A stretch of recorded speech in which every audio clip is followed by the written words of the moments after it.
We have been sidetracked by those who say that they follow religious beliefs and they don't.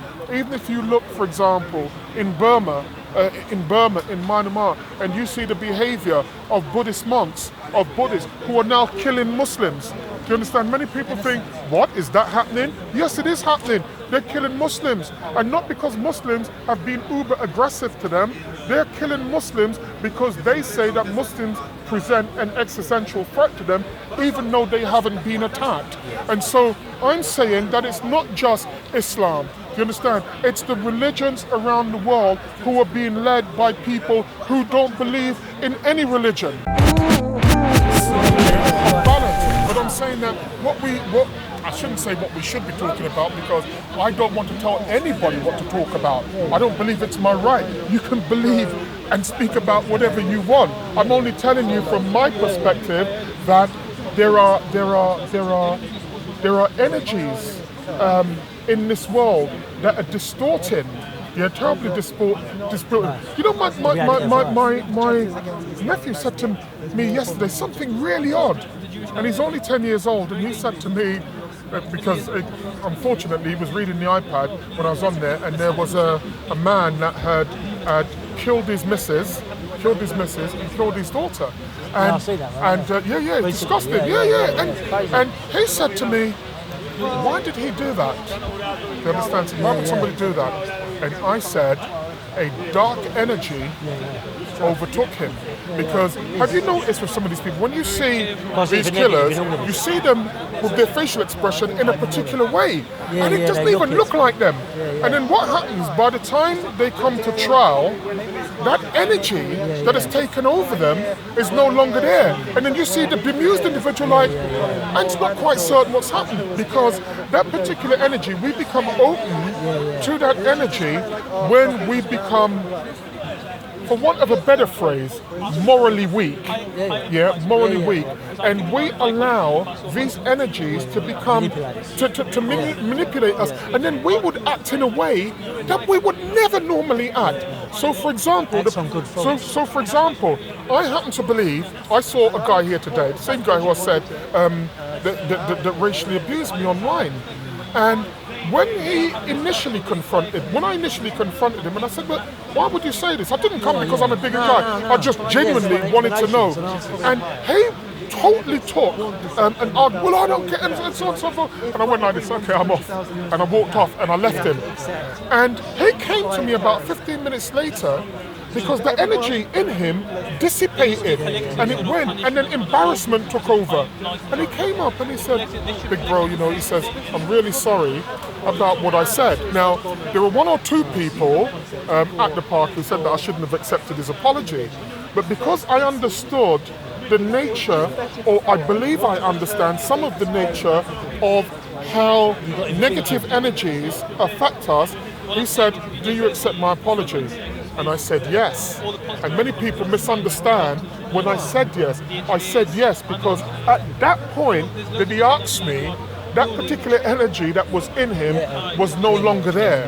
No longer there. You know, you could be with your wife, for example, and you can say to her, she can say to you, well, did you move that? And I'm saying, well, of course I didn't move it. And no matter what you say, she takes an adversarial position. And then you say, well, why would you talk to me like that? I mean, you asked me the question and I didn't say it. And then when you're married, you've then got to pick your moments. And you think to her, well, she's not right, woman, for some reason. So what I can't do is engage her in a conversation at this moment, because there is something that is given her an imbalance. And so what I'm going to do, I'm going to wait. You understand? And then I'll make an excuse and I'll say, oh, crikey, is that the time? I need to run to Sainsbury's, to get something. Now, it normally takes me about 20 minutes. I'll stay away from an hour and a half. You understand? And I'll come in and I'll do something really stupid. I'll buy a little 60p pack of love hearts. You understand? And I'll go and I'll go into the kitchen and I'll put the love hearts on there and I'll walk away like this. And then you'll hear the chuckling and so on and so forth. But what I'm trying to do is to remove that spirit from her. And 9 out of 10 times it works. So we should always be on guard against that which I call the dark forces, whether that dark force is racism, yeah, whether it's violence, if you can, if you can, the pointing the fingers, we should always seek to avoid that. Now, am I fallible as a human being? Of course I'm fallible. Do I make mistakes? Of course I make mistakes. Do I say the wrong words sometimes? I'm the first person to say sometimes I say words and they don't come out in the right way. And there are times when I say things that have been totally misused or misunderstood, but I blame myself because the words haven't come out in the right way. So we've got to be very careful about the energies that we have. As I said earlier on, jump in when you're ready, because it makes it seem like a monologue. Yeah, but earlier on I told you I spoke to young Hamza, and he has such a beautiful spirit and a beautiful energy around him that you could just listen to him. It's got nothing to do with him being Muslim. It's got to do, it's very passionate, it's got to do with him being a decent human being. And then I spoke to that other young kid, Hamza, and I said to him, you could be my son. You understand? But I said, I have a tremendous respect for you as a young man. I said to him, did you hear what I said? I said, are you Muslim? And he said, yes, he is. And I said, all I can say is that you're the best example, of a Muslim, because you show the side of Islam, that needs to be shown. And your war in the future will not be with me. Your war will be with people who believe that they have a right, according to their interpretation of the Quran, and the Hadith, to guide you in a direction that you shouldn't go. But you may well ask yourself, how were they guided? What are the energies behind them? What are the energies behind them? And we have to be, I'm not tired of saying this, you can believe what you want, but we have to be very careful about the energies that surround us. So sometimes we've got to also be very careful that they don't use incendiary words to draw you back in. That's right. Like, for example, there are one or two people that, have come up to me. I don't go up to people here. They'll come up to me and they'll say to me, oh, you're this and you're this and you're... And they make all these kind of accusations. And yeah, you can. And then what I do is, I'll turn around, I'll make my comment, and then what do? I ignore them. And after a while, they go off. But ask yourself, what is it about you that you felt that you had a right to come over to me and use the language that you did, make assertions that you did, and yet when I say to you, I'm right in front of you, ask me the question. But because what they've done is rehearse and it's pre-scripted, no matter what you say, it doesn't matter. It doesn't matter, because you see, what they want is someone to oppose them, because that's what validates them. Well, I'm not here to oppose you like that. I'm very clear. If you attack me, the law states I can use reasonable force in defense of myself, and I will use reasonable force. But what you can't do, you can call me a nigger, you can, inside Hyde Park, you can call me a nigger, a monkey, I will not respond to you. But you know what I do? I walk away. And what did they say? You're running away from us. Because you see, on a particular level, they resort to the psychology of children. Do you understand? And that's what they do. They then use terms like, well, you're an Uncle Tom. And then did you hear what someone said earlier on? You're Uncle Tom because you speak like a white man. Do you understand? Imagine that. He didn't even, do you know, it's after that, I didn't say anything, I just wanted him to talk. Because he was digging a grave for himself that he did not understand. And when this goes on to YouTube, people will look at this and say, that, if I'm interested in Islam, that's not the type of Islam that I'm interested in. Or there are people who might be inclined to look at Islam, and because of his actions, that's exactly my point. Sorry, the young man wanted to make a point. I just wanted to add on to what you were saying. Basically, when you were saying like people like make assumptions of you, for instance, based on videos or whatever. Yes, sir. I think we do that on a day-to-day basis. Like no matter what TV program or documentary, we like to pick out certain points of like what people say. So you might have said one thing, like you said, you can only control our words. Like we can't, So people might have said something which might have, from their perspective, been like contradicted to what they believe, or they didn't, agree with you. So they'll just pick their point and then bring it with them to confront you about it. So they're not actually listening to the whole narrative of what you're saying. And the problem is with videos or online videos, they're always limited. It's a limited time. It's not like, Well, you know, the funny thing is, what you say is absolutely true, because I remember saying to a guy last week that, did you plan this? This is what I said to him. Did you plan this? And he said, no, I didn't plan any of this. And then about 3 minutes later, because I think that the spirit of truth hit him, yeah, I did plan to do it. I did plan to do it. And so when you do stuff like that, the prejudice which is within you comes out. And then they then use terms which are deliberately offensive, whereby a Pakistani man with his celly hat is going to say, I'm blacker than you because I've got some black friends. And he says that, 1 minute you speak this way, you speak like a yardie. You understand? No, there is no such thing as a yardie. Yeah, there are Jamaicans. I am Jamaican. If you are Arab and you are in this part, and I've seen many Arabs here who speak the Queen's English, but I'm quite certain that when they go home, they may well speak Arabic, they may well speak Bengali. You understand? So, for example, if I'm at home and my brother makes a joke and we're all laughing and I say to him, yeah, idiot, it doesn't mean that I'm pretending to be Jamaican, because I am Jamaican. Do you understand what I'm saying to you? It's just that he has a stereotype of what black people are. That idea, like I said, comes from television or internet or stuff like that, or in society like that we live in. There's people, there's influences, like I said, and people like to stereotype things to simplify it in their mind. So if I was to think, these people talk like this, it makes the narrative more easier. Like if I think, they're going to be like this, instead of me actually asking them or understanding who they are as a character, because we're all individuals at the end of the day, but we like to categorize people. But what about when he says he deliberately did it? Have a cigarette and we'll go to the laboratory. I'll give you a call, Nice one, John, mate. Nice one, mate. Yeah, but I understand what you're saying, but what about when they deliberately do what they do? Well, when they deliberately come to harangue and so on and so forth, it's quite deliberate. Do you understand? And then, and then they say they resort to kidology and childish psychology. Yeah, but you ran away from me last week. Do you understand? There's anything in my character says that I would run away from these people? Of course I wouldn't. What I want though, I want them to expose themselves. And I was so happy today that some of them behaved in the way in which they did. And one of the reasons why I'm happy about that, because what I'm saying has been proven to be true. That some of these people, and let me be very clear, I believe that it's a small majority of Muslims who are always in the thick of things. And then they say to me, you're always in the thick of things. And a guy tried to traduce my name because he said, why are you always trying to make peace? You understand? And you think to yourself, excuse me? Why would that offend you? Well, you've always got something to say. Well, why would that offend you? And then we understood today why it offended him, because he thinks I sound like a white man. He says that I'm an Uncle Tom, and he said he's blacker than me. But understand what they were trying to do. They were trying to get me to behave in a way that would diminish my own character. Because you see, once they lose the argument, and their argument is easily lost because they follow a narrative, a Muslim narrative, that is not the mainstream Muslim narrative.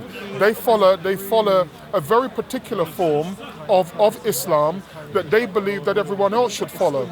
But when you look at what they say and how they act, it's a very violent form of Islam. So when I see these people, I say, are these people MI5? Are these people MI6? Because at the moment that Islam has a real severe branding problem at the moment. So if you were a Muslim, wouldn't you, especially in a public forum like Hyde Park, wouldn't you be looking to accentuate the best of Islam? Wouldn't you be looking to accentuate the best of the Prophet Muhammad alayhi salam? Do you understand? Because whilst there are things that the Prophet Muhammad alayhi salam has said, do you understand? And I would seek to challenge it. Do you understand? I don't believe that everybody is 100% bad. Do you understand? Are there wise words that the Prophet has said? Of course there is. Of course there is. But what do we see from some of those who are down in Hyde Park who wish to give their particular view.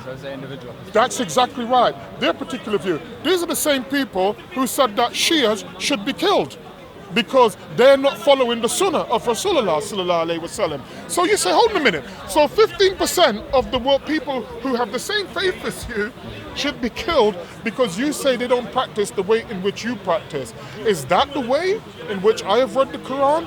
Well, no, it's not. But their behavior, it's not me that is bringing Islam into disrepute. It's many of these people who act in that particular way. Yeah, they have an opportunity that when they come to Hyde Park and they want to show Islam, they will follow, if you want to follow the Quranist point of view, they will argue, yeah, as Muhammad alayhi salam said, in the best of manners. Yeah, that's what the Prophet said. You argue in the best of manner. You understand? If you argue with somebody, you understand, and somehow you're not getting through, to you your way, to me my way, and you go about your business. So how many times in Hyde Park have these people tried to bait me up, yeah, for me to act in a certain way, and I haven't done it? Because I know what they're trying to do. I know what they're trying to do, because they want to feed into that stereotype of the big dark-skinned black man who is violent. It's what I call the Tarzan principle. Yeah, the Planet of the Apes principle, yeah, whereby the dark-skinned ape is always somehow terrible. And what they need me to do is to lose my temper. What they need me to do is to come to the park with 100 men. Yeah, because they would say, we told you, didn't we? We told you that he's violent, didn't we? It's the Saul Alinsky rules for radicals ideology where you accuse others of that which you yourself are guilty of. So you mean like they come with an agenda basically? Of course they come with an agenda. There is nothing wrong with an agenda, you understand? If you have a belief, look, as I said, I'm fed up of saying this, but it remains the truth. If you say that you are a Muslim and you say that you follow that sunnah of Rasulullah sallallahu alaihi wasallam and you believe that and you're on that Sirat al-Mustaqim of Allah subhanahu wa ta'ala, good luck to you. Yeah, good luck to you if it makes you a better person. And when I say a better person in yourself, a better person in how you relate to others, because you have extracted the best from it. Do you understand? That argument would apply to people of any faith, whether it's Muslim, whether it's Hindu, whether it's Jew. The only thing that separates you as a Muslim from them is your adherence or your belief in your faith, because you can't know as a certainty, yeah, that it is true. You can't. Yeah, you can believe what Muhammad alayhi salam has said, do you understand? But you've got to have faith that what he said is true. You can believe that you are a Jew, you understand? But you've got to believe and have faith that what Moses said is true. You can believe that you are a Christian, and if you're a follower of the Injil, you've still got to believe that what Jesus Christ said was true. So it's only your faith that separates you from everyone else. On that basis, I don't look at Christians, I don't look at Muslims, I don't look at Jews, I don't look at Hindus, I don't look at Buddhists. I look at the behavior of people who profess those beliefs. And when I see these people, and I will say, my God, yeah, my God, they behave in a way that it leads you to believe that there must be some truth in what they believe. There's nothing wrong with that. So don't get it twisted.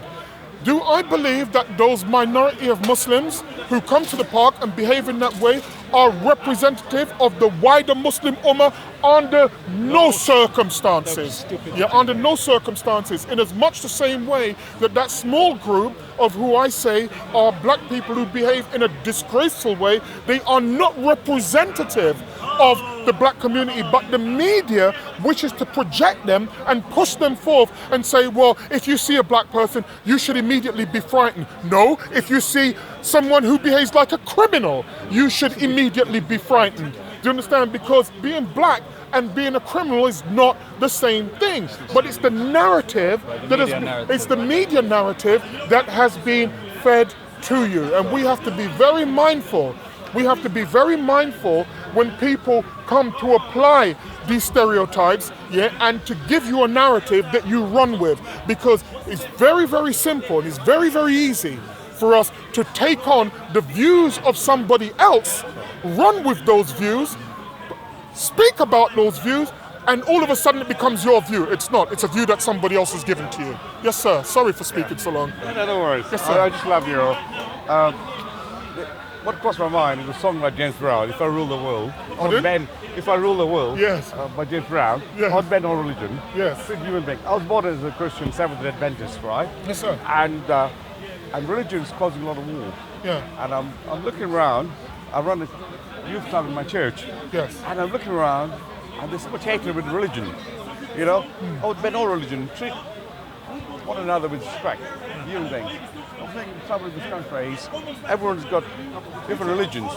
Flipping ban all religions. Yes. I believe against religions. Yeah. I don't believe in religion anymore. I believe in karma. What goes around comes around. Yes. And I just my other half is getting a bit embarrassed. Yeah. but I love what he said just now. Yes. And all the religions are from the Old Testament. Yes. I know my Bible very well. 66 Yes. books. Yeah. They have about even the Jewish, the Muslim, they all come from the Old Testament. Yes. They come from Christianity, by the way. From where, sorry? From the Bible. Yes, sir. Yeah. Even the Muslim Muhammad Prophet was born in 570 AD. Yes. They follow the same in the Old Testament thing. Yes. You know, Abrahamic religions. Yeah, Muhammad is new. This one, Jewish and the Jewish and the Muslims are very similar. Yes, sir. They got Old Testament thing in them. But if I rule the world by James Brown, I would ban all religions. Yeah. I would make humans beings respect one another. Yeah. And if I rule this country, which you know, it's a dream, like respect one another and bet you preach, don't come out and you know. Sorry, I hate my little problem. bait. No problem. She's little embarrassed. Yes, sir. I just had to. Yes, sir. I really liked before. You sir. said regarding this issue of whereby there are dark forces Yes, sir. on the earth Yes, sir. and that are manipulating people. Yes. And when you look at people who are religious, Yes, sir. whether they're Christian, Jews or Muslims, Yes. there's certain ethics or code of ethics Yes. that we all subscribe to, right? Yes, sir. And it's in a way we should like pull forces together Yeah. from this secularism that is manipulating and is destroying society as we know it, Yes. and re-engineering it into something. Yes. What it is we don't know, Yes. but you alluded to it, Yes. but you didn't answer that question. Yes. So can you just explain what is the agenda, Of what is the end game of the dark forces that you are Okay. referring to? Right, I think that's a good question. Let me just first say, before I answer the question, let me make clear that I'm a human being and I'm fallible, and I will make mistakes, and so whatever I say, it's my own personal opinion. But I will also say that it's based on my opinions, it's based on empirical evidence, and it's also based on study. It's based on my assessment of what the political situation is in this world, or at least for the last 1,000 years or so.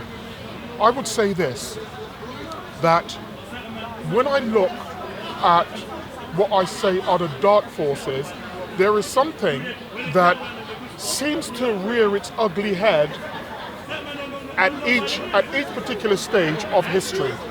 And it's this: there is a particular group of human beings. Notice I didn't say Muslims or Christians or Jews or Hindus or Sikhs. There is a particular group of individuals, of human beings, who I say, by their actions, by their deeds, by their proselytization, do you understand, that they seem to operate on a different energy level than the great majority of humans. They don't seem to have the emotional content that most human beings have. They don't seem to ascribe or subscribe to the same things that quote unquote ordinary people do. They are not appalled by the things that the great majority of humanity are appalled by. So there are many actions which just become a consequence of actions, but there is no taking responsibility for those actions, because I'm saying they do understand, but they will never take responsibility for the actions that they take because they operate at a different vibrational level than most human beings. So I'll give you a for example. Sometimes when you look at recent history, you ask yourself and you question the sanity of man, of all men, and of all thinking women. And you ask yourself, can you conceive of a member of your family dying in a horrendous manner? And what it would then do to you if a member of your family died in such a horrendous manner. And then you can look, for example, at the Second World War, just picking up at the top of my head, the Second World War. And over 60 million, a few years ago, that would have been the sum total of everybody in this country would have died as a result of war. Now, who guided us into that conflict? Why did they guide us? And who were they guided by?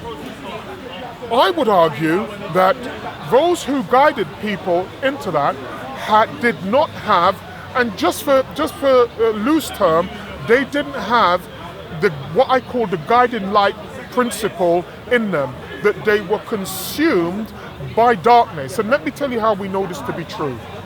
Most of the leaders, of course, they will point to, say, for example, Adolf Hitler and Mussolini. Adolf Hitler, who allegedly committed suicide with Eva Braun at the end of the Second World War, and the unfortunate circumstance of Mussolini and his wife being left upside down. But there were people behind the Nazi regime. Yeah, there were people behind the totalitarianism of Mussolini. What happened to them after the Second World War? Those who were guiding it, in terms of those banking entities and those scientists and so on and so forth, you would then have to look at a scenario like what's called Operation Paperclip, and then look at Operation Paperclip. But there is something quite odd about these people who deem themselves the most intelligent of us, who find there are no anachronisms whatsoever in them being as intelligent as they are, and them sending the children of the poor to slaughter each other based on an ideology that I'm quite certain that the poor of the UK didn't understand, and certainly the poor of Germany and the rest of the world. So what is this energy? I'm saying that this energy causes, it can act in a micro way, do you understand? It can act in a macro way, but I'm saying that it's all consuming. If we're looking at, say, Hyde Park, for example, you can see people who can become triggered because you say words to them, because many people have lost the ability to control themselves. Remember, I'm not fallible. I've been in that position, in the past where I haven't controlled myself, and it's not something that we should put up there and say how wonderful it is. All it does is show ignorance. But there is something about dark forces that causes us to act in a particular way. One of the ways, I know the gentleman here said that he would do away with all religions. I wouldn't do away with all religions because... The Second World War was not caused by a religion. The conquest of South America, the Americas, was not caused by religion. But the point that I'm making is not that. I'm talking about the forces that guide that. Because if I was to bring that back to the present day circumstance, and I bring it back to, say, for example, Hyde Park, and the way in which certain people can become triggered because they've lost the ability to control themselves, and you look in their face and you can see the hatred and so on and so forth. If you were to ask me, is that how they are all the time? I would say no. So what is it that they have allowed, what is it in themselves that has triggered them, that they've become so unbalanced, that that particular spirit is in them, and they will act and behave in a way that ordinarily they wouldn't behave in. I'm saying that we all, myself included, have to be on guard against being entrapped by these negative thought forces that unbalance and imbalance our lives. Do you understand? I happen to think that there are some aspects of religion, do you understand, that many people hold very fast onto. It's not my particular belief system, but I don't believe that I have the right to tell you what belief system you should have. that would become arrogance. I only believe I should have the right to question that belief system if something is said to me that I feel doesn't make sense. Sorry, sir.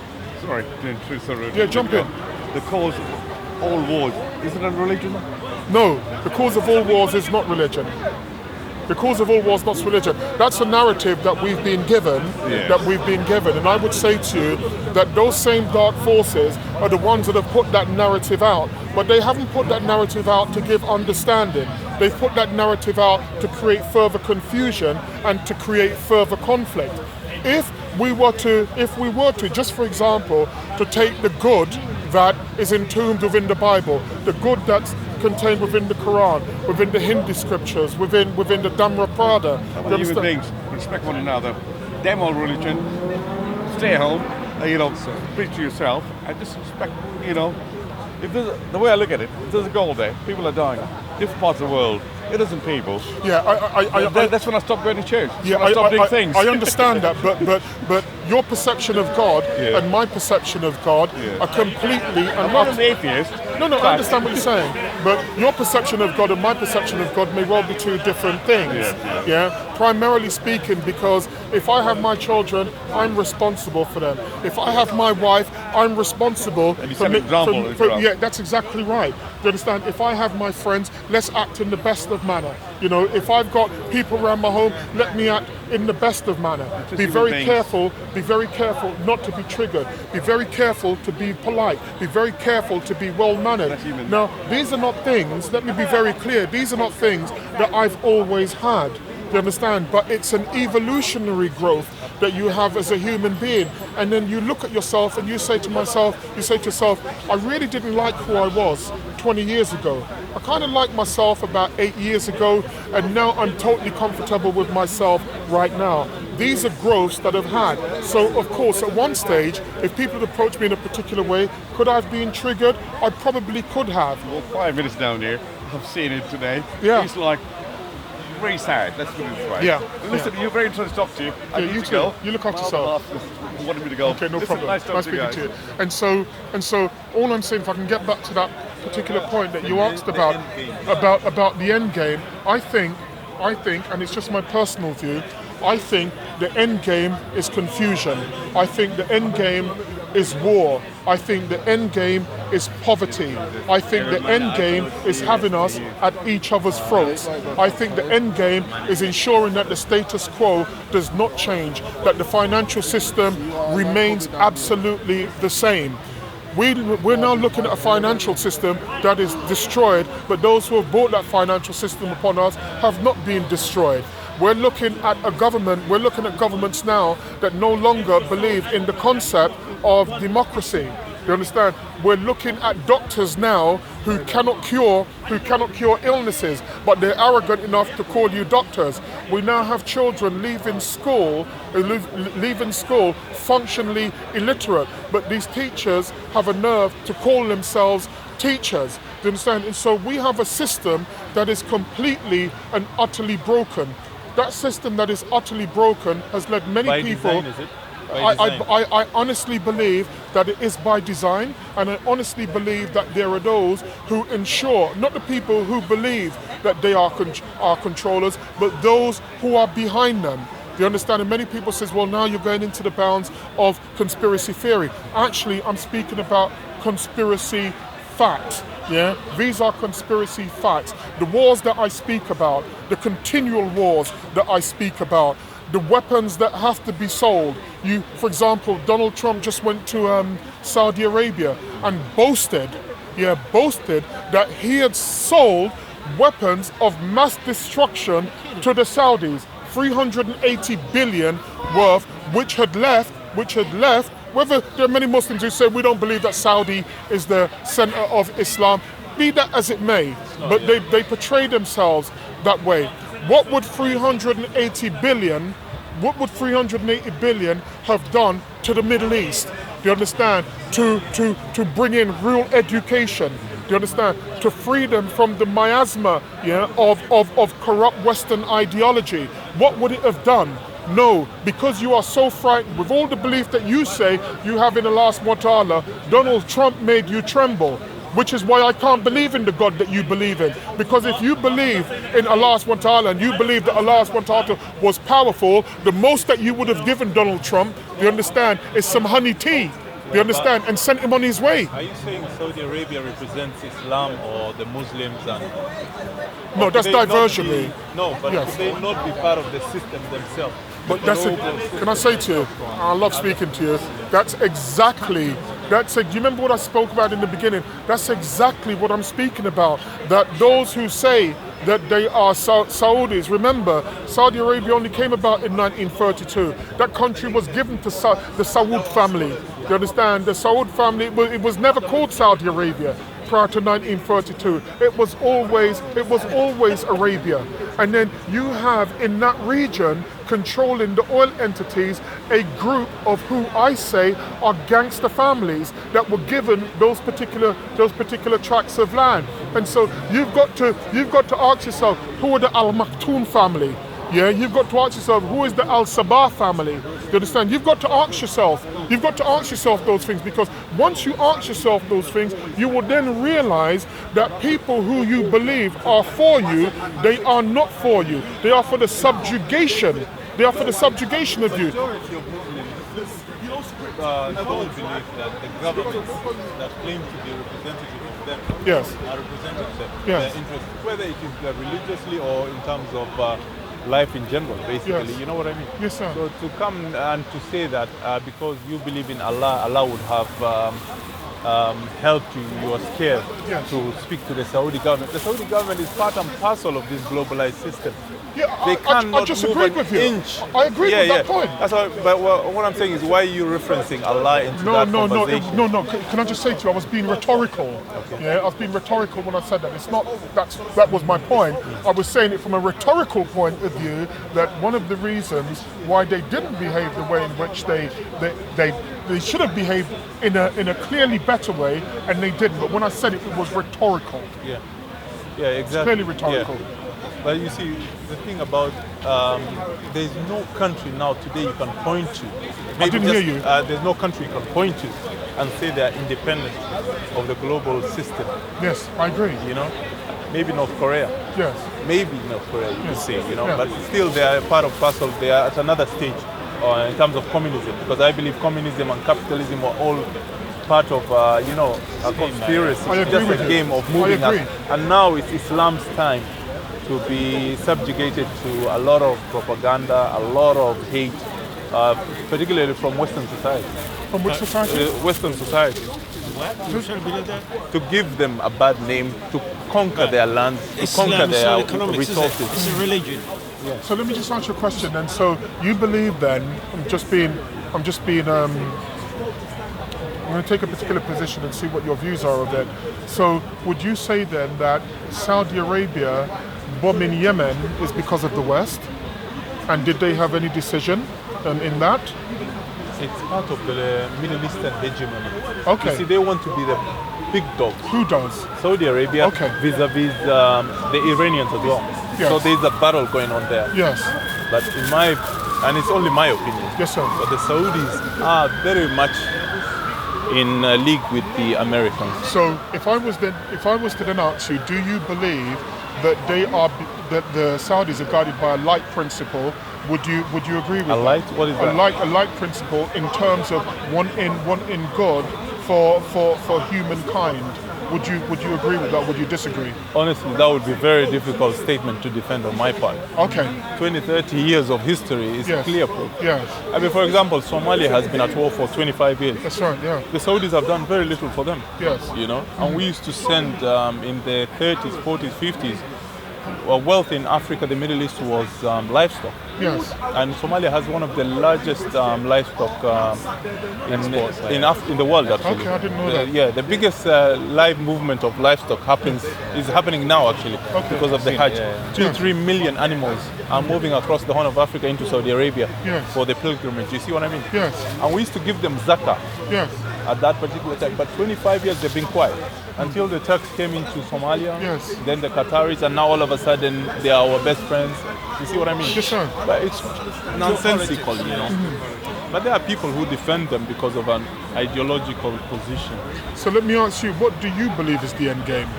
The end game? The end game, yeah. I come from a religious perspective, Islamic perspective. Okay. And if you read the hadith and the Quran, Which hadith? there are quite a lot of the hadiths that speak of the end of times and the strategies and the schemes of the powers and the dark forces that you are referring to. Yes. Quite clearly. Yes. Like the Dajjal. Yes, sir. Yeah. And there's a lot of action happening in the Middle East at the moment. Yes. That is part of that end game. Yes. Yeah. And so you believe the end game is the end of times or the destruction of civilization as we know it? Establishment of a caliphate. Caliphate? No. I don't think it's the caliphate. I think that you're looking at a clear destruction of the world as it is. I don't believe that whatever's coming, and as I said, this is just an individual opinion again, I don't believe the world as with what's coming is going to survive in its present incarnation. And you then begin to wonder, is it deliberate? Yeah, is it deliberate? Is this the position that we've come to? Because certainly we've unfortunately had our minds clouded by external factors, and they've been very, very clever about it. For example, in this country we're more concerned about who's going to win out the fight of Conor McGregor and Floyd Mayweather, of which football transfer is going through. Most of these things are put out there in order to close our minds off. Meanwhile, last year, I think around about September, October, the Russians did a mass evacuation of Moscow in anticipation of a nuclear war taking place. Ostensibly, this will be with America. So, what is it that the Russians knew that they wanted to take physical care of their people, whilst we in this country, in America, there was none. There was none for us whatsoever. You understand? Something quite clearly is not right. When you look at the world, many people say the world's always been in balance. We don't know that to be true. Yeah, we don't know that to be true. What we do know as a statement of fact is that the world is imbalanced right now. And I would say that those dark forces, those practitioners of hate, you understand, those financial practitioners of hate, those who wish to hoard all the wealth in this world and keep us in a perpetual state of poverty, seem to be winning. I think there is a reason why they have built in Antarctica a base where they've taken every single seed that exists in the world and they've now put it in a vault in case the very worst happens. I think there is a reason why particular countries have upped their games in terms of arms. I think there is a reason why the Russians and the Chinese have just launched a joint military exercise. I think there is a reason that the Americans are in the South China Seas at the moment and seeking to surround North Korea. But those of us who understand politics understand that really what they're seeking to do is to surround China, and certainly from Europe, to using proxies like Poland and so on and so forth to have missiles aimed in that country. There is something quite diabolical, it would seem, being planned. Unfortunately, we don't see it. Many of us don't see it. But how can we see it, given the education system and the media that we have? Bingo. Is in the business of misguiding people and not showing you the Yes, and then you know what then happens? Because that's how we, as the proletariat, the working class, because we've been put in that position whereby there is so much distraction in front of us, if you then decide to say, well, I'm going to start looking at the world in a completely different manner and seek to attain information, look at politics, look at what politics is doing around the world, you have people like in Hyde Park, if a black man says it, you're trying to speak like a white man, and so you're a sellout. I know that on a childish level it seems really, really childish, but that's the position that we're in, because we're in what I call a stupidocracy at the moment, whereby people who are quite stupid seem to have opinions, especially down here, and anybody who can give them a different perspective based on study, based on empirical evidence, based on their own self-experience, all of a sudden you become the problem. But as I said to you, I'm not into football. Do you understand? I'm into politics. Do you understand? I'm not into religion. I'm into looking at the ideas that surround religion. Do you understand? And ask myself, how do I marry that up with the position that the world is in today? Because many people are experts in yesterday, and they've used yesterday to shut down any constructive thinking today. So there are many people who can tell you about the hadiths, they can tell you about the Quran, but they can't tell you about the system that we live in today. And should we be challenging that system that seems to have no respect for anybody who has religious beliefs? Do you understand? What they do, they pay lip service. The Saudis, to me, pay lip service, to the Muslim Ummah. Do you understand? The Catholic Church pays lip service, do you understand, to those who say that there are Christians around the world. And remember, they spread that ideology, no matter what they tell you today, through a great deal of fear, intimidation, and murder, especially in Africa and especially in South America. This is what they've done. But we have been sidetracked by those who say that they follow religious beliefs, and they don't. Even if you look, for example, in Burma, in Myanmar, and you see the behavior of Buddhist monks, of Buddhists who are now killing Muslims. Do you understand? Many people think, what, is that happening? Yes, it is happening. They're killing Muslims. And not because Muslims have been uber aggressive to them. They're killing Muslims because they say that Muslims present an existential threat to them, even though they haven't been attacked. And so I'm saying that it's not just Islam. You understand? It's the religions around the world who are being led by people who don't believe in any religion. They don't believe in religion. And you know, can I just say to you, brother, if they believed in religion, if they believed in the goodness and this mercy of this God that they proselytize, you would see in their actions that they would be different. Because Donald Trump says on one hand that he is a Christian. Am I joking? This is what he says. The South... No, but hold on a second. That's not what we're talking about. We're talking about what he says. He says that he is a Christian. Because you see, I'm about to explain to you that we are being mocked. We are being mocked. The Saudi regime say that they believe in Allah subhanahu wa ta'ala. Do you understand? Those in Israel, do you understand, say that they believe, they believe in their God. Their God as translated to them by Moses. They say that they do this, but then we look at their actions. We look at their actions, whether it's the Buddhists, in Burma or Myanmar, whether it's the Catholic Church with their pedophilia and so on and so forth. But this is around the world. It's a worldwide hypocrisy, and there is a worldwide collection of dark forces in this world who have taken over religious beliefs in this world. They don't believe it. They're happy though that you believe it. You understand? And me saying, thank you brother, me saying that I am not part of that is showing my rebellion to that mass delusion that I believe that you have sent around the world. All of the people who represent these religions. The truth is, look, there are some Muslims I don't like in Hyde Park. And that is the truth. But the great majority of Muslims I do. The great majority, you would wish, why isn't some of the Muslims here?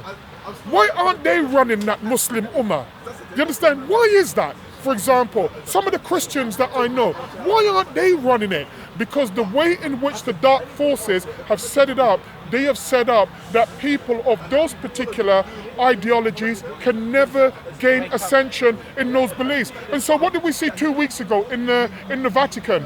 They were busted doing what? Doing what? Having an orgy. An orgy. You remember the Vatican is a state. Of course it's within Italy, but it's a state within its own right. And they were busted. They were busted having a pedophilic orgy. And yet these people say that they represent the Christian faith across the world. This is disgusting. It's disgraceful.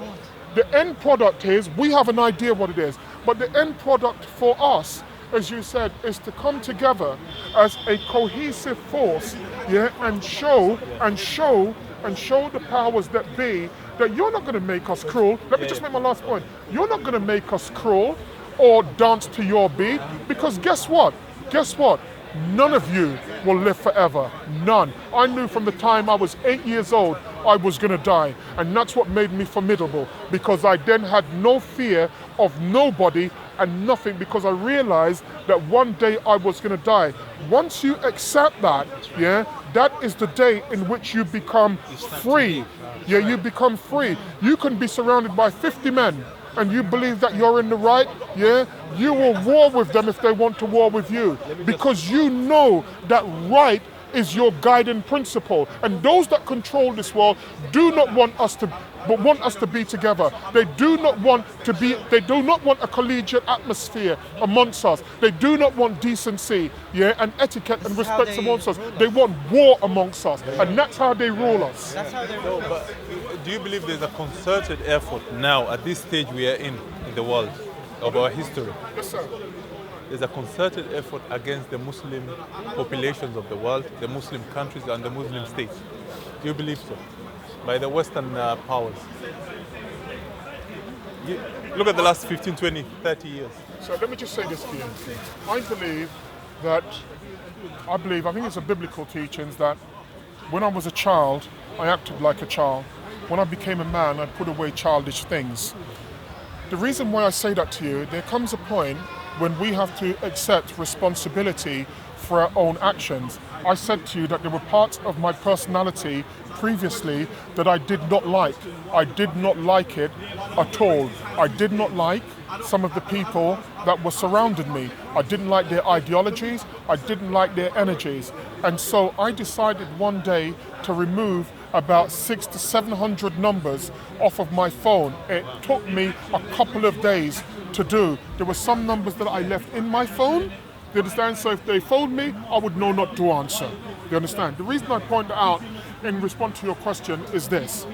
There comes a point when either we think as individuals and act collectively, or we act collectively according to the dictates of society and we follow what's being given to us. We are grown men, and as grown men, we should have the right, yeah, and the responsibility to take decisions that will benefit us. So if your question is a simple one, and I will say it, bearing in mind what I've just said, and say this. Do I believe that there is a war against Islam?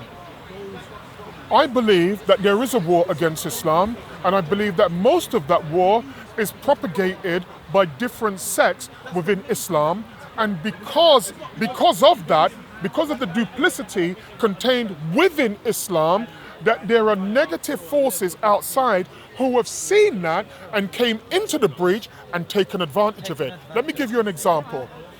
At the beginning of the 80s, you had a war that took place between America and Russia. Did you hear about it? Most people will say no.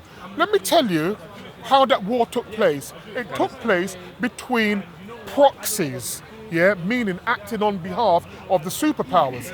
So you had Iran, which was ostensibly backed by Russia, and then you had America, you had Iraq, you understand, that was ostensibly backed by America. You had the Ba'athist stooge, Saddam Hussein, in 1968, he was plucked out of nowhere to become the premier leader of that country. Saddam Hussein said he was a Muslim. You understand? Now, Ayatollah Khomeini also said that he was a Muslim. They were different sects.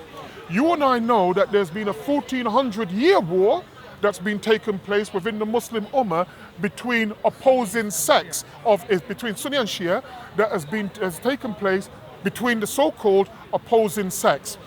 Those dark forces know about these schisms, and what they have done, they have fed the schisms the prejudice, the hypocrisy that exists within the Muslim Ummah.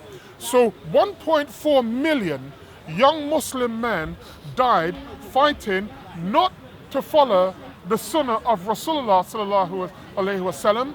They were not on the Sirat al-Mustaqim of Allah subhanahu wa ta'ala. Yeah, they were fighting on behalf of the quote-unquote great Satan. They understand? They were fighting on behalf of El Diablo. They understand? They were fighting on behalf of the Dajjal. And those Muslim men, at any other time in history, despite their different views, they would have been at Jummah on a Friday. You understand? But they weren't. they were killing each other based on a political and a religious ideology. So when you say, do I believe that there is a war against Islam, perhaps the question should have been, do I believe that there is a war against Islam at the moment, promulgated by the West? Because there has always been a war against Islam, and that war, you understand, is a schism within inside Islam itself. No, that, you see, what you're saying is this. You're referring to Afghanistan, right? No, I didn't mention Afghanistan. 1980s. I'm assuming that is the war, the proxy war between America. No, I said Iraq. But that was That's not what I said. That was the major war that destroyed the Soviet Union, right? Sir, can I just say to you, with respect, we have to listen to what's being said. An ideology to fight. Thank you very much. Not yet. I understand that, but that's not the point that I was making. The point that I was making was where two countries went to war, you understand, who both claimed to be Muslim.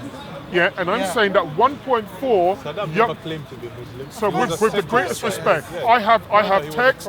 Sir, hold a minute. Hold on. It's not for you to decide. Sir, it's not for you to decide who is Muslim, because you're not allowed. No. I'm saying, no, I know that. But what I'm saying is Saddam Hussein's ideology is well documented. He was a Ba'athist through and through. Saddam Hussein, I have it written down. I have books and I have videos where Saddam Hussein has made clear that he is a Muslim. Now, he might not be a Muslim that practices according to the way in which you do, but he was a Muslim as far as Donald Trump claims to be a Christian now. You see what I mean? When you put it like that, I agree with you. That's what my point is, what I'm saying. But you know the Islamic principles and the values of Islam, right? Yes, sir. So you wouldn't refer to the Iraqi state of Saddam Hussein as an Islamic caliphate or an Islamic country. You wouldn't. It would be very unfair. There's no positive example. Those were your words. I didn't refer to it as a caliphate. All I made clear to you was that Saddam Hussein said that he was a Muslim. Okay? That's all I'm saying. He changed the flag of Iraq to Allahu Akbar. So at a later stage of his life. Yes. He was the president, and the flag. Yeah, but the Ba'athist ideology's got nothing to do with Islam. You can tell. I mean, how many millions and he prosecuted how many Shia, how many Muslims were prosecuted? I'm not speaking about the Ba'athist ideology. I'm speaking about what Saddam Hussein said. No, but we have to look at his actions. Sir, it's a very good point, but I'm speaking about what Saddam Hussein said, okay? And if we just stick to that point, just for a moment... No, let me just intervene a little bit. You see, an easier and a better way to say it would have been that Saddam, when he was going to war with Iran, was going to war as an Arab nationalist against Persians. It had very little to do with Islam. Even those so-called Muslim countries they're referring to were fighting for the Arab cause. Let me just say to you. Exporting of the... And those are statements you must have had, right? Can I just say, things like, of course I've had those. Defending the Arab world against... Let me just say to you, you are clever enough and you are wise enough to understand that Saddam Hussein could not have waged war without the express permission of the Central Intelligence Agency and American foreign policy. That's the point that I'm making. Now, we know that as a fact. I go back to the point that I made. Saddam Hussein, publicly stated that he was a Muslim. We don't want to delve too far from that, because even if we do not accept that, let's say then that Saddam Hussein wasn't Muslim. You understand? One thing that we can know for a fact. No, I'm not saying him. Those who fought. Let me just make us clear distinction. Saddam Hussein, I'm not talking about him individually. I'm talking about him and his party. Yes, sir. His belief, the Ba'ath system. You know what I mean? They were in Syria, they were in Iraq. I'm referring to that ideology, particular ideology. It had little to do with Islam. What I'm going to do, I'm going to accept your point. I'm not going to argue that point. I'm going to turn the point separately. Saddam Hussein then had a particular position. Let's say that it's Arab nationalism.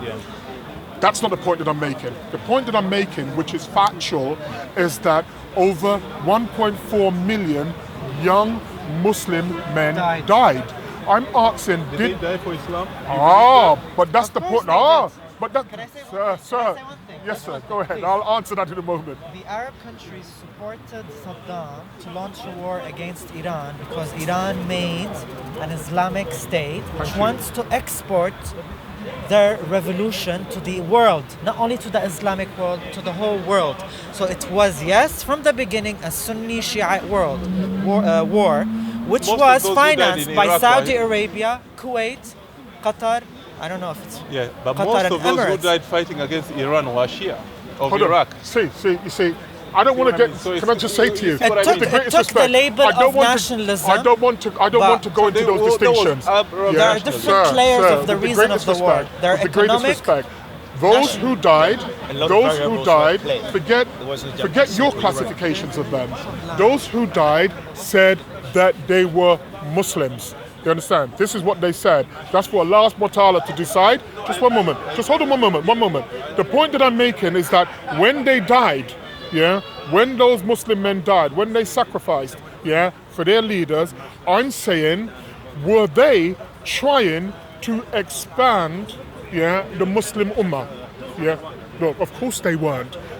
Because they were fighting an ideology that was not Islamic. They had allowed those dark forces to take advantage of the schism within Islam, and this is what they were doing. They would go to Saddam Hussein and they would say, here are these arms. Saddam Hussein would say, well, I have no money to pay you at the moment. That's okay. We will take it. They decide in bonds or whatever. Let's have 10-year, 20-year, 30-year, 50-year bonds. Today, Iraq is in such debt that 500 years from now, Iraq will still be in debt. You understand? Because they're in debt to that American machine or that American financial system. In fact, we both know that it's not an American financial system, it's a world financial system. The point that I'm making, they did the same thing with Iran.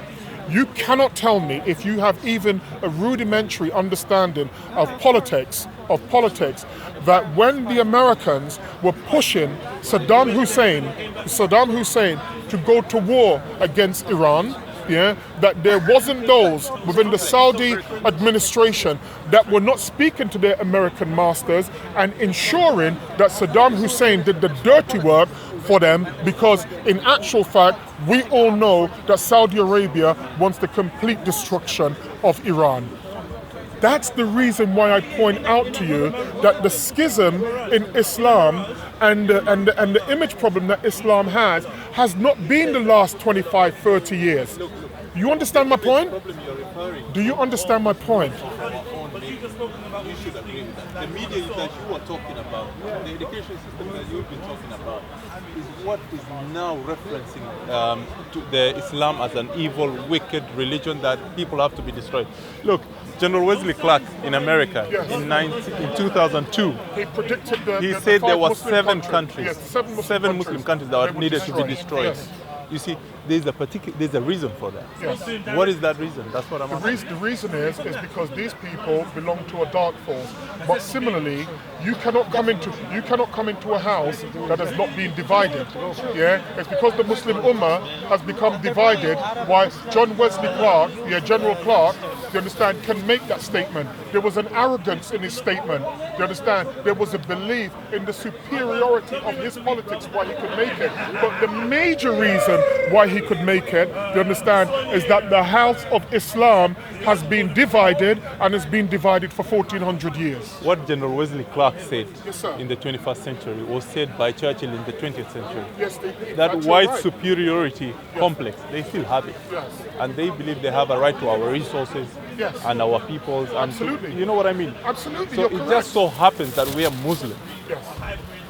And that they want to remove, and they want to go with, because look, They don't care. This is a question of identity. It's a C word. Capitalism. If someone has Global a strong capitalism. identity, I didn't hear that, sorry. if someone has a very strong identity, Yes. it's very difficult, and an ideology, it's very difficult to manipulate or to go to war with that person until you take out that ideology or find ways and means that you are referring to, this schism within Islam you're referring to, they're using that. Yes, sir. Can I just say to you, you're absolutely right. It's the best comment I've heard in Hyde Park today. Because you see, did you notice what you just said? If you take away that identity and so on and so forth, it becomes easy to wage war against them. And if I can just divert for a moment and then come back to your point, that is what has happened to black people. Black people, where we come from, have been divided have been divided, have been deliberately destroyed, has had our culture, our names, our language, our religion ripped apart from us, which is why we have become the plaything for the world's dark forces, because we are completely divided. That divide, though, has now extended to the Muslim world. What I would say to you, though, in answer to your point is this. If I know that you are a burglar, and I know that you have access, or you can come to the road where I am, and you've burgled my house once before, and you went downstairs, the first thing I'm going to do is to ensure that I make sure that the windows are secure. I may put some cameras up, and I may put a gate up on my drive in order to keep you away. Because if I do that, it says that I respect the fact that you have acted in a way in which to take advantage of me. The Muslim world cannot act as if somehow it does not understand the superiority of, or the alleged superiority of Europeans, of certain parts of the Europeans who extended themselves around the world, and they have sought to extend that race superiority now across the entire planet. You know about it.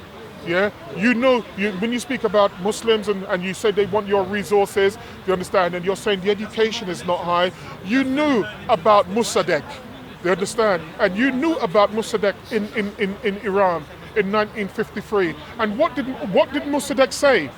What enraged the so-called European capitalists in America and across the world and in a particular part of the Middle East? What enraged them? Because he said he wanted control of his own resources in his country. You then had two brothers, one in the State Department, do you understand? One in the State Department, one in the oil industry. What were they called? They were the Dulles brothers. Do you understand? Quite possibly some of the most wickedest, most evil people that have walked the planet. Now you ask a youngster, do you know about the Dulles brothers and what they've done to the Middle East? They will tell you no. If you say to them, who is the striker for Real Madrid? They'll tell you that it's Ronaldo. Do you understand? Proving that this system's job is to miseducate and to give you knowledge which has absolutely no use to you. They do not want people looking at them, looking at their behavior. This is around the world. It's not just the Middle East. It's not just the Middle East. I'm Jamaica. I'm Jamaican. You look in Jamaica at the moment, 71 cents in every dollar in Jamaica goes in debt repayment. So you have the children of the poor subsidizing the children of the wealthy. How is that? How did they get there? How did Nigeria accrue so much debt where you can borrow, say for example, 5 billion, you pay back 29 billion and you still owe 15, 16 billion? What has happened? What has happened? It's that same dark forces that we're speaking about. The reason I point this out to you is that you know about this. The Muslim Ummah, I'm nearly finished, the Muslim Ummah must know about this, about their behavior. So who is it that is teaching the children in these classrooms to be good slaves, to be cannon fodder for a worldwide dictatorship that has no love or respect for what you believe in, or what I believe in, or what he believes in? The Muslim Ummah you refer to now, for example, during the Arab Spring in Egypt. Yes, sir. They used, they voiced their choice, right? Their choice was Islam, not even Islam, but the Muslim Brotherhood, yeah? Yes, sir.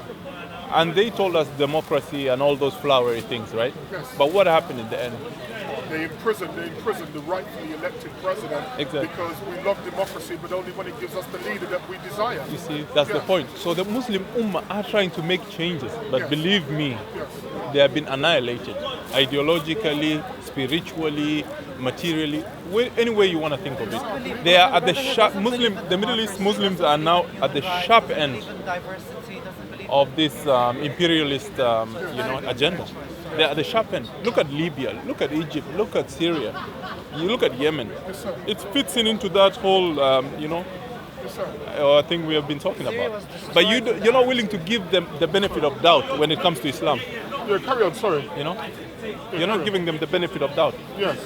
you're using the same narrative that the media use against Islam. That's why I'm calling to question what you're saying. No, he's How do you not. work that out? No, he's not.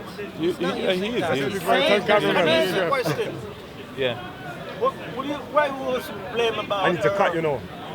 What's the word that What? came? I need to go still. I need to Okay, 5 more minutes and we're done. Can I just ask you, when you say that I'm using the same narrative, help me out and point out how I'm using the same narrative. And I'll tell you the reason why I say that. Because if I am, it's definitely not deliberate. Can I just say to you, the reason why I asked that is because I made clear at the beginning that I'm human and that I'm fallible and that I will make mistakes. So when I ask you if I've used that narrative, which I'm so fighting against, the reason why I ask you to point that out is because sometimes we can have the best intentions and still make a jackass of ourselves. So if you can tell me what I've done, I genuinely, I give you my word, I will take it on board. For example, what I'm saying is this. Like when you talk about the Muslim Ummah. Yes, sir. The Muslim Ummah is helpless. You know that. It's helpless. Yes, sir. You know, they don't have a vote. They don't have a choice of their leaders. They are imposed on them. Yes, sir. So you have to realize that you are an educated guy, right? Yes, sir. Saudi Arabia is the people in Saudi Arabia did not choose the Saud family to lead them, right? No. They didn't. No. Same with what's happening in Egypt now. Yes. Al-Sisi is not the choice of the people of He Egypt. is the choice You see? of part of the Egyptian people who were brainwashed in a way to not follow the Muslim Brotherhood. There was a great which majority GCC Arab countries were very concerned about their future. If Muslim Brotherhood rules the Islamic world, it means they're going to go to Saudi Arabia and say it's our right to rule Saudi Arabia, and they'll kick the Al Saud, and they'll kick Al Subah, and they'll kick all the other families who are ruling GCC. That's why in GCC they fought Mursi and they got rid of him. Yes. And they're concerned about Turkey because Turkey is trying also through Muslim Brotherhood to create an Islamic caliphate. Russia is concerned, Europe is concerned, Yes. America is concerned, Israel is concerned. Yes. So what he's trying to say is that yes, there are frictions, there is an evil force ruling the world. Yes. We cannot deny No, that. but to They're be fair, evil, I want him, they're heartless. because he asked me a but question to he pinpoint said what he we wants are, to- as he said, that the people of the Middle East are responsible. These evil forces, when they colonized the Middle East, they studied the societies of the Middle East. That's why Yes. when America invaded Iraq, they didn't call the Spanish, they called the British, because the British, they have complete studies of the Iraqis, Yes. of their pros, of their Yes. cons, of their weaknesses. Yes. The same was done in Syria. Yes. They called the French, they didn't call the British, That's because right. the French, they know the details of the Syrian society.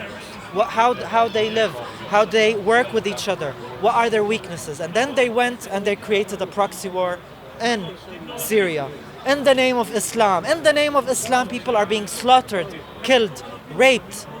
This is the current. And what he's saying is right, because they're not getting in the Islamic Caliphate Jews or Christians. They're getting Arabs and Muslims who believe in Islam, and they're brainwashing them through certain imams and sheikhs to kill and destroy the image of Islam. Yes. Because the evil forces, they want to destroy religions, not I only believe that. Islam, Yes, of course. I believe that. in order to unify Absolutely. and control Yes, the whole definitely. world.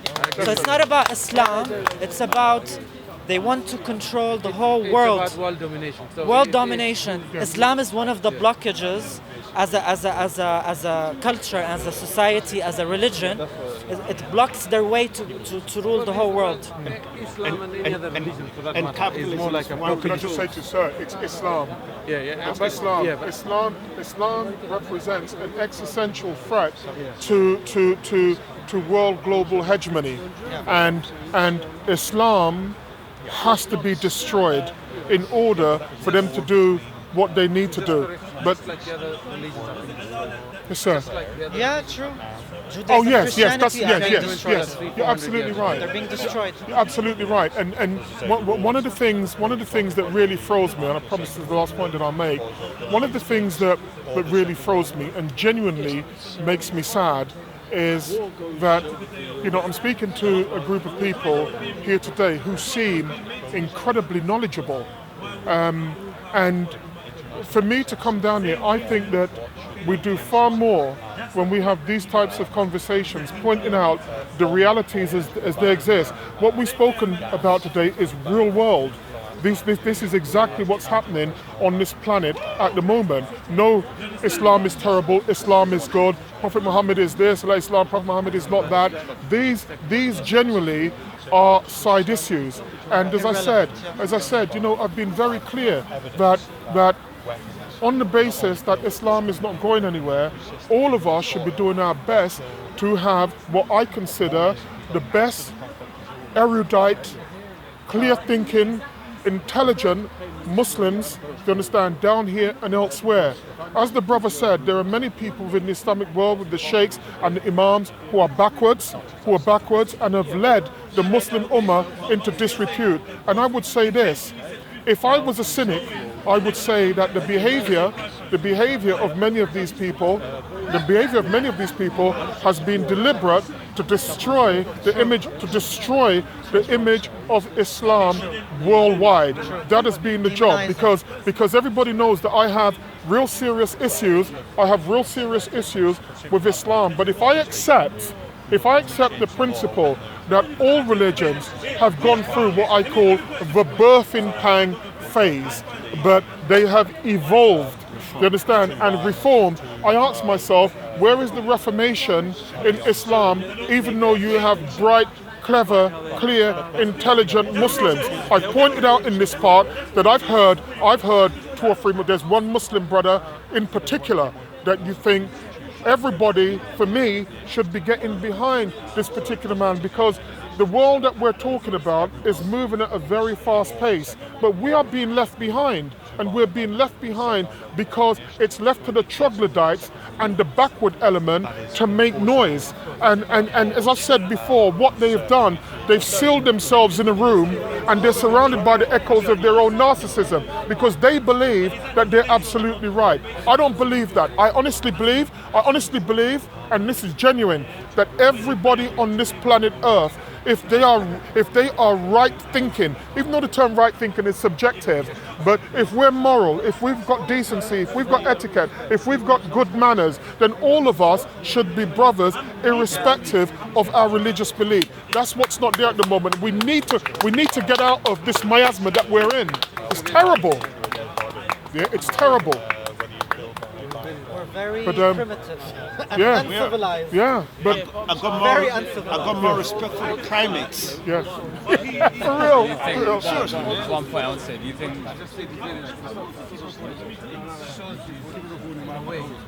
the challenges? Yes. I don't use the word we don't, but pretty much the obstacle you're facing, or the challenges. I didn't hear that last part. The obstacle or the challenges you're facing. Yes. So when you talk about, let's say, Muslims are particularly, for example, like, okay, the weaker elements, mentally weaker or something, they, to meet the challenges that they're facing, it needs, because these guys are formidable. The Western world is quite formidable. They pretty much shaped the world as we know it over the last few centuries. Yes. And that is not something you can wake up in a day. Over the last 6,000 years. Exactly. And you can wake up in a day and then say, I'm going to do these changes over 1 decade or 2 decades.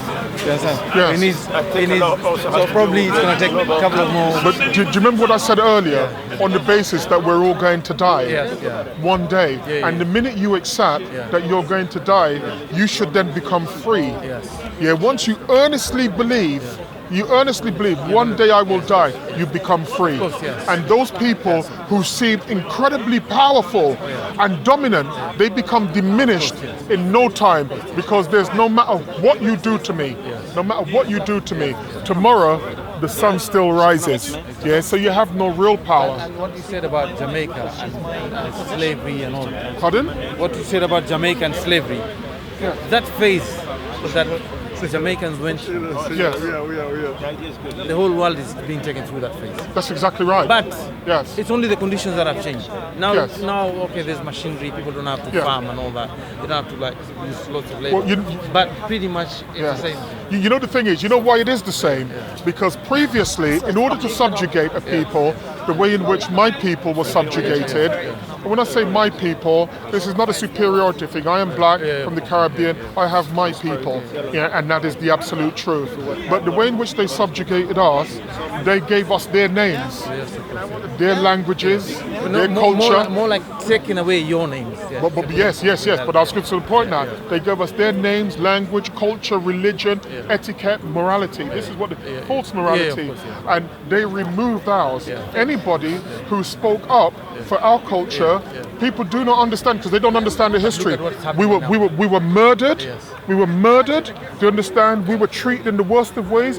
You know, women who spoke up, they cut the pregnant women's bellies out. They took the babies. They crushed their skulls. Many people that I speak to, whether they were Asian or even European, they do not understand when black people speak about the Holocaust that has happened. And then what happens after a while, they say, oh, you've got a chip on your shoulder because you mentioned recent history.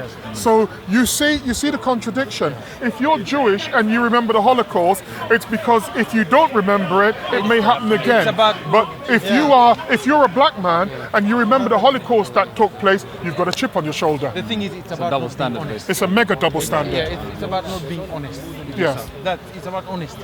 Yes. Because whatever you do in this world anyway, like you're supposed to be honest with yourself. But there's no honesty there. Yes. Whoever says, okay, you got a chip because Also, you're referring to this. overgeneralize. So if let's say that Europe had a role in colonizing Africa and in the slavery trade, and the Arabs had a role, Yes, they did. and other nations had a role. Yes. Doesn't mean if I meet an Arab or I meet a white person, it means you're gonna be, it's your No. fault. No, it doesn't do that. No, it doesn't mean that. That's what 100%. happens. This is what happens in the society today. You can't blame Nowadays, people for the shouldn't. we blame the whole society or the whole race, and this is when we go back into doing something wrong. That's the thing. I mean, you have to differentiate between. We have to. You have to differentiate. And we have to differentiate between governments and people. Between people and governments. And even someone who doesn't agree with you, they're Between systems and brainwashed. their I have subjects a or problem whatever. with the person who brainwashes So the the masses, person who not comes